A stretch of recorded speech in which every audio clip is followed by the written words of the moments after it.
Now that you've planted your beautiful organic garden with organic compost, manure, or topsoil and all organic seeds, what's next? I don't know.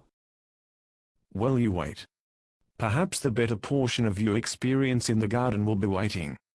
Fortunately, we here in the city lead busy lives, so that gives us time to do all the other things we have on our to-do list.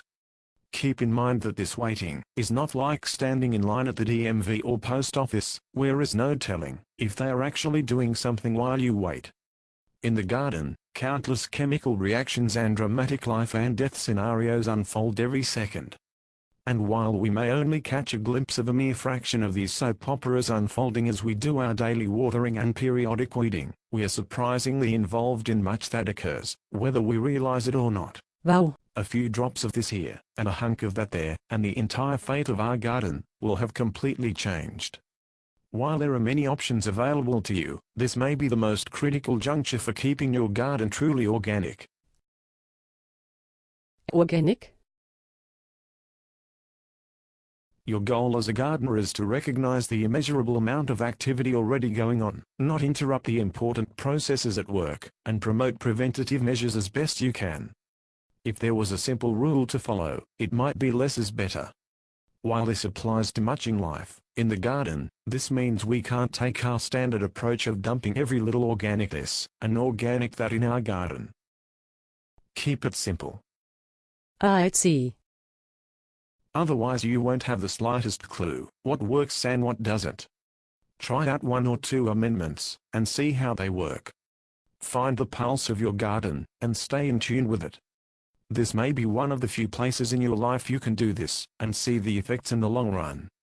Let me tell you some of our favorite fertilizers and what they do. Before you do anything, remember if you started out with a blend of fresh compost you may not need to fertilize much at all. Nice. This is one of the best ways to keep your garden healthy and organic. Yeah? Compost tea increases beneficial organisms in soil. Ooh. Worm castings add nitrogen and phosphorus, beneficial bacteria, bioaccessible nutrients, and worm eggs. Fish emulsion add nitrogen, phosphorus, and trace minerals. Yum. Organic dried blood adds nitrogen, slow-release source of calcium and phosphorus. What? Organic bone meal adds phosphorus and calcium, great for root crops. Dude.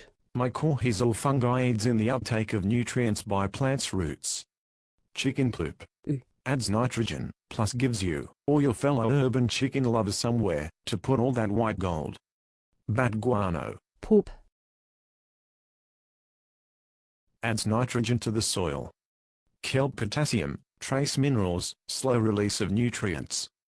Green manure, cover crops, adds nitrogen, organic matter, protects from erosion or nutrient loss. Sweet. Thanks we Farm America.